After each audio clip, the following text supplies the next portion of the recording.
Practice too, if you can tell, it's a non-padded practice, but there's not much of any difference. And I think more than anything for me, the spirit is what I want to see, and our ability to kind of play to the edge and guys to push each other and compete, really. I think the competitive spirit, the one thing we talked about shaking things up since we came back from our last game, was really kind of that competitive spirit of there's new guys that come to the program, right? There's 8 transfers, there's 11 freshman kids that are in the mix now, and they need an opportunity, And in some ways, some guys would say, well, Jake Chaney's played a lot of ball, but that's what's going to make Jake Chaney better. And I think right now, I know it's only 2 practices, but everybody's embraced that. There's a lot of guys rolling through, getting a lot of opportunities, creating that competitiveness, and that's what you're seeing. I think you're going to see a lot more competitiveness go against D. I think the edges of our defense are going to be a little bit different, which is going to challenge the edges of our offense. And I think that, to me, is what stands out right now just in 2 practices, is that natural competitiveness that's going to make us better in the long run. And we got to keep it up. I know it's day 2. We've got to keep that energy up. We've got to keep that ability to keep pushing and create that competitiveness. You bring in a guy like Tyler, obviously, experienced quarterback at the college level. What have you learned about him in the last few months in terms of how he approaches preparing for practice, preparing, for a workout, stuff like that? The unique thing and the beautiful thing about some of those guys that are older, obviously they've been through a lot, but when they walk in the door, their routines are pretty simple. Right? I mean, they don't have as much. I'm not saying they don't have schoolwork, but they have some more things in the graduate program that's a little bit more, in a routine that they can do it. They aren't away for a lot of class time, so there are opportunities to spend an enormous amount of time learning and within the system gives those guys a great opportunity. To be honest with you, I want to see him kind of continue to come out of his shell. We had a great example of what Tanner did last year, but he's in a battle as well. So I think that for him, learning the offense and repping and working with a guy that's been in the offense, that knows it like the back of his hand, Braden, I think that makes it a little bit more, put a little bit more pressure on him, but I think he's done a great job. We're going to continue. I think we're going to continue to see him kind of come out of his shell, and not just as a football player, but as a leader as well. Is Chez going to be able to do more of this spring than you initially thought before spring started? Yeah. Okay. Yeah. And in a lot of ways, I thought maybe we would hold him in a lot of situations, but I don't know if that's the best thing for Chez, and I don't know if that's the best thing for us. And that's not what Chez wants. So I think the opportunity for him to go out there and compete and show what it is that he can do. We're going to be smart. There's not a guy that's in his 5th or 6th year that needs a million reps, but he needs the reps, he needs the shots, he needs the ability to get the confidence back in everything, carrying the football and making plays. Finishing was a big conversation all of last offseason. I know it's something you hammered home. So starts kind of were something that hurt you guys last season. Is that something you can incorporate into the offseason as well, or how do you kind of approach that? Yeah, we talked about it, started today. There's the first 15 minutes of practice that are what I would say is still an extension of our meetings, right? It's a pre-practice little jog through, it's a pre-practice run through, it's a special teams kind of jog through, and then we go to the difference, which is right after stretch, and it's 1 minute of a competitiveness against each other, and that's kind of the idea that, hey, we just warmed up, whether it's like a game or not, and then from here on out, the next hour and 45 minutes better be the competitive nature that we're going to see. And so it's more of an emphasis that once we hit that situation right there, we do the difference, we fight for the inside position and blow delivery, block destruction. From then on, it's like everything's going to start. You can't see guys kind of slowly progress. Now, does that mean that they're going to start the game fast? I think that's a part of us as coaches as well. The confidence we have in each other and knowing what we've got a little bit better. Hopefully in year 2, we'll see a lot better initial space. You've got some freshman offensive linemen here already. Some guys are going to be joining. Wish we had others. Yeah, I was going to ask about that. I'm sure you want to see them grow quickly. How difficult is it at that position for a young guy to come in and contribute? Well, when some of those guys are running with the 2s, it's really difficult. But I think that these guys that choose to come in at this time understand that, there's some things that are going to be thrown upon their plate that they're going to have to embrace. And that's going against some guys that have played a lot of ball in college. And they have to understand what and why they're doing things. And they've done a great job. I think for us to get better, and I mean as a whole program, we have to be able to rep 3 groups in the spring. And without having some of those guys, it makes it really difficult. How do you get enough reps for the third quarterback or the second quarterback or the guys that are competing or that next tailback or, those guys that you're going to expect hopefully to be able to contribute, whether it's this year or in the future. So it's very critical to try to get some of those guys in early and then baptism by fire. There's been a couple recent decommitments in the next recruiting class. Obviously, every situation is different, but is this just what high school recruiting is these days, or is there anything you feel like the guys can do differently? No, it's unfortunately a little bit of what high school is right now.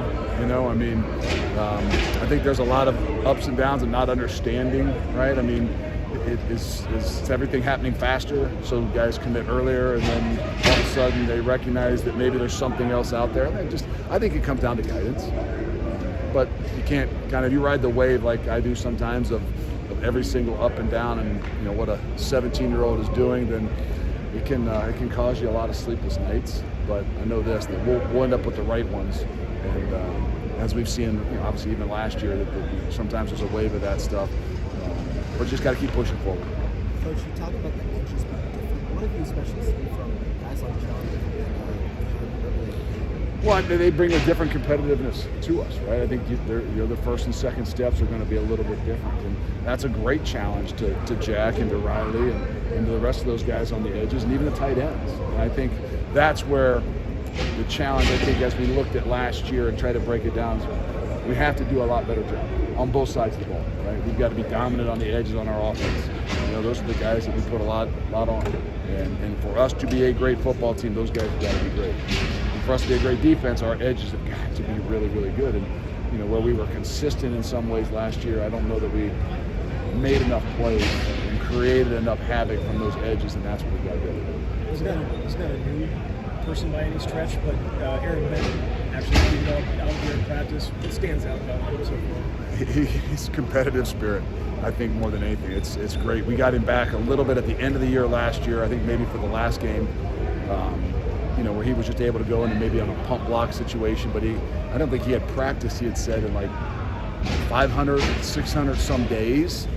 And so to see him back out here, he gives that whole group a lift. He creates obviously some competition and some more numbers, but there's a physicality that comes with what he does and an intensity that comes with what he does that we need, and I think in some ways we missed a little bit last year. You mentioned the third quarterback and the importance of trying to get that guy some reps. What do you think Nick has approached this offseason and trying to take that step forward they needed to make from last year? He's grown up. He's done a really good job. He's had to battle through the young guy stuff when they walk in the door. He's had to battle through learning the system and not getting the opportunities, which, as we all know today, is the most difficult thing, right? You always have other people in your ear, and when you don't get the opportunity to go out there and play, it's hard. It's hard on everybody. It's hard on a quarterback. It's hard on every position, and that one in particular. So he's come a long way. He's got some reps with the twos in here a little bit today, and give him some more opportunities to create that competition. And we got to figure out what those guys can do. All of them, really, to be honest with you. There's not one guy you'd say is a 1, 2, or 3. We've got to find ways to get Mayberry, who came in here early, a lot of reps as well. Inside linebacker is a position you guys added a lot of talent. What have you kind of just seen from the group as a collective that's added a lot? If I would say there's probably the biggest difference in one group, it might be there. Length, just some athleticism, some competitiveness now that you have, 5 guys or so, 6 guys in the mix trying to battle for 2. And there'll be some opportunities. We'll have 3 of those guys on the field. I think that's where, I think we felt like that was what the shakeup needed to be in a lot of ways. It's nothing against older guys, nothing against a guy like Jake Chaney, but if you don't want the competition, then you do see guys that maybe this isn't the right place. And I think that that's a spot in particular that looks as different as any other spot. But that being said, Jake Chaney is still the leader of that group. And, he's done an unbelievable job at embracing that, bringing those guys in, and kind of being the guy that kind of promotes the competition. So I feel like we're in a really good place there and with his leadership. Is that a hard position to rotate at just because of the communication aspect of that spot, or you just have to trust multiple guys can pick that up? It is. It just depends, right? When there's a discrepancy between your one and your next guy, then it's really hard to roll. If there's not as big a discrepancy between your one and the next guy, it's not as hard to roll, And I used to say it's like the quarterback, but I don't know that it is. If you've got two guys that can lead and do what we need them to do, in the long run, we'll be a lot better, right? If you got a guy that plays 90% of the snaps or 95% of the snaps, it's really difficult in the game today. And so, you know, I know Joe Thomas is different. He played every snap. There's not many, or will ever be, Joe Thomases. But I also think in college, you know, when you're averaging 78 snaps a game, that's different in a lot of ways. And for us to be best, if we can't play 22 guys on defense, we'll struggle. So with guys like at the inside linebacker position, with Tack and Sebastian, who had some familiarity with the program, with being recruited by previous staffs, how much do you think that helped them? Was it because of having some familiarity? I don't know. I mean, to be honest with you, new is new. You know, whether you've got some familiarity with the campus or, you know, where things are, I think new is new. And I think maybe the most unique thing for Tack is he did have some relationships, maybe an Aaron Witt or somebody they knew before. But things are all different. I mean, the relationship you have in a recruiting and then the relationship you have when you start competing and battling with guys is far different. And but those guys have done a great job. They've you know, battled through. Tack has battled through some injuries as he's been in here and some surgery. But as you're starting to see now, there's a natural competitive nature that I think we've created a little bit more for this spring, and we'll see. RJ Delancey is a guy who's seen a lot of reps right now on the boundary position. What have you kind of seen from him at that spot? And is that where you kind of envision him maybe down the line playing? We'll see. I mean, that's where he's playing. That's where we've kind of, you know, given him an opportunity to compete and play over there with Nizier and Amari Snowden and some guys. But there's some mixture that'll start to happen. You know, I think he's done a really good job at, in some ways, you know, getting back into the routine and, you know, putting himself in a situation where he walked through the door maybe at 178 pounds and now he's 192. And just, I think sometimes when guys make changes, there's a focus to what it is that they're doing. They recognize the opportunity that's in front of them and how small that window is, and they try to take advantage of that opportunity. And he's done a great job, but we'll be able to mix around because, you know, a guy like Max Lofi that didn't play at all last year, you know, has showed up and battled through a lot of injuries and is doing a really good job. And he might not be playing at that position, but gives us some flexibility to try to see who's going to be the best 11 and who's going to be the best 22. Jack McNell's listed as the director of football relations now. What's kind of that position? What do you envision for that role? I don't know a whole lot. It's not much of a role right now, and we'll see as we move forward if there's actually something that, you know, we can do that's a little bit more beneficial as a whole. But from afar, sometimes that's a little bit harder to do. But I'm trying to figure it out. Talk about competitiveness. We saw some dust-ups here. Are you okay with those? This is like a few good men, right? On the record, I tell you no, I don't. I don't condone those things. But off the record, I would. No. You know what? As I said, to be able to play at the edge is really important. And what we need to understand is when a guy goes over the edge, that there can't be things that escalate. And I think it's a great learning lesson to say, when your buddy loses his mind, your job is to grab your guy. As you know, in a game, if you grab the other team, it's a penalty. It's the same thing in practice. You're learning the situations where guys are going to lose their emotion at some point in time, and if they've got the buddies around them, they can grab them and control them. I think it's a really healthy thing. If things escalate, if things get out of control where you can't practice and guys lose their minds, I don't think it's a good thing. But I think if you can't push these guys and make sure they understand that there's an edge that you have to play with, it's going to be difficult for us to be the type of team. You want me on that wall.